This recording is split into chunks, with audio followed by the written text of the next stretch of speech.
ஓம் நம சிவாய.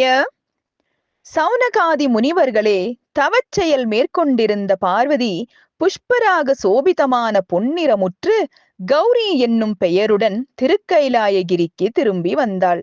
உத்தாம குசுமை என்னும் தோழியானவள் தன் தலைவியும் லோகநாயகியும் பசுமை நிறமொழிந்து பொன்னிறமுமாக விளங்கும் பார்வதி தேவியை பார்த்து சமீபித்து நமஸ்கரித்து, தாயே, உன் நாயகராகிய சர்வேஸ்வரனை காமார்த்தனாக ஒட்டாமல் காக்க எனக்கு சக்தி இல்லாமல் போயிற்று.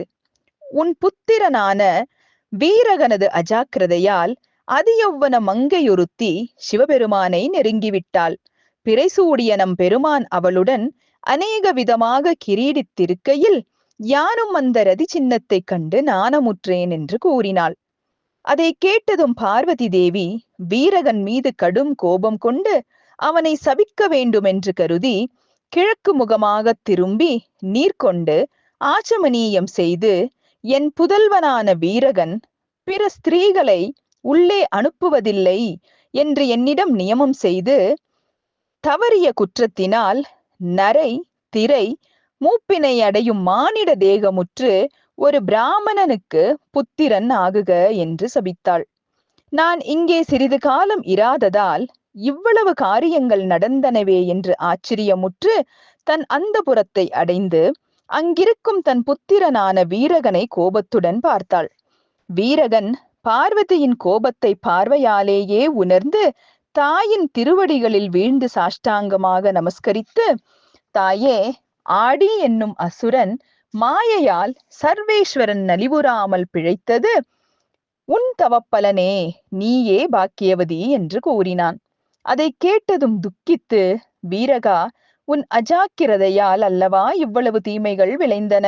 ஆதலின் நீ அஞ்ஞானத்துடன் உலகத்தில் சிலாதன் என்னும் வேதியனுக்கு புத்திரனாகத் தோன்றி 12 வருஷங்கள் அவனிடம் வளர்ந்து பின்னர் சாப விமோச்சனம் பெற்று அத்தேகத்துடனே எனக்கும் புத்திரன் ஆவாய் என்று கூறினாள். அவ்வாறே வீரகன் சிலாத முனிவன் புதல்வனாய் ஜனித்து தனக்கு நியமித்துள்ள 12 வருஷங்களும் தவம் செய்து கொண்டிருந்து கிரமமாக பார்வதி தேவியாரிடம் மீண்டும் புதல்வனாக வந்து சேர்ந்தான். இவ்வாறு சூத முனிவர் கூறியதும் சௌனகாதி முனிவர்கள் அவரை நோக்கி, சுவாமி, வீரகன் சிலாத புத்திரனாக பிறந்த சரிதத்தையும் சொல்ல வேண்டும் என்று கேட்டார்கள். சூத புராணிகர் கூறத் தொடங்கினார். சிலாதர் என்றது காரண பெயர்.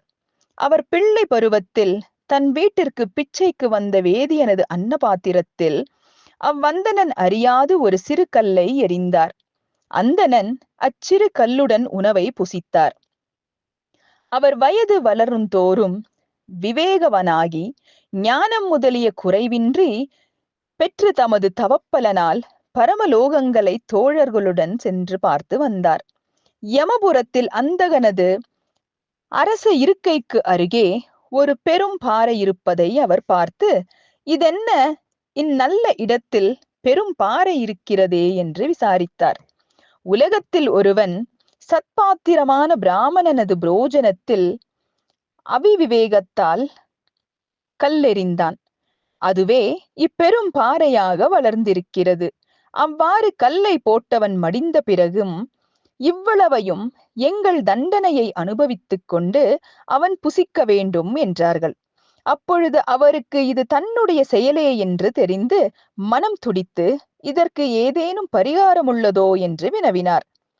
யம கிங்கரர், அவன் இவ்வளவு பாறையை பூமியிலேயே அரைத்து குடித்தால் இது கரையும் என்றார்கள். அதை தெரிந்து கொண்டு சிலாத முனிவர் தம் நகரத்தை அடைந்து வினையுடைய பாறையொன்றை குறிப்பிட்டு சிவயோகம் என்று அதில் சிறிதுடைத்து பொடித்து கரைத்து குடிப்பதுமாக அம்மலை வடிவான பாறையை கரைத்து விட்டார். யமபுரத்தில் தனக்காக வளர்ந்திருந்த பாறை சிலையை ஹதம் செய்த காரணத்தால் சிலாதர் என பெயர் எய்தினார். ஓம் நம சிவாய.